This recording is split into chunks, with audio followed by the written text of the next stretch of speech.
కాసినాయి కదండి మన గార్డెన్లో, దాంట్లో సీడ్స్ కోసమని కొన్ని బీరకాయలు ఉంచేసుకున్నాను. చాలా ఉంచేసుకున్నాను, ఇంకా చాలా మంది అడిగారని చెప్పి కొన్ని బీరకాయలు ఇచ్చేసాను. ఈ బీరకాయలు నేను మళ్ళీ విత్తనాలు పెట్టుకుందాం, వర్షాలు అవి తగ్గినాయి కదా అని చెప్పి మళ్ళీ ఓపెన్ చేసుకుని విత్తనాలు సెపరేట్ చేసుకుందామని తీసానండి.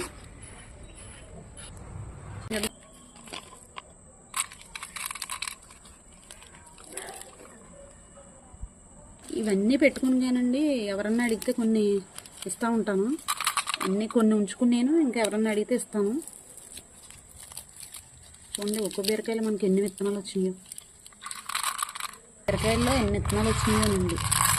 ఇలాగే మనం ప్రతి సంవత్సరం పెట్టుకున్నప్పుడల్లా మనం సీడ్స్కి కొన్ని కాయలు వదిలేస్తే మనకి విత్తనాలు అనేవి తొందరగా వచ్చేస్తాయండి. మనం ప్రతి సంవత్సరం కొనుక్కోక్కర్లా. ఇంకా ఈ విత్తనాలు నాటాక మళ్ళీ పోదది పాకి మనకి బీరకాయలు అనేవి బాగా కాస్తే మనం సక్సెస్ అయినట్లు లెక్కండి.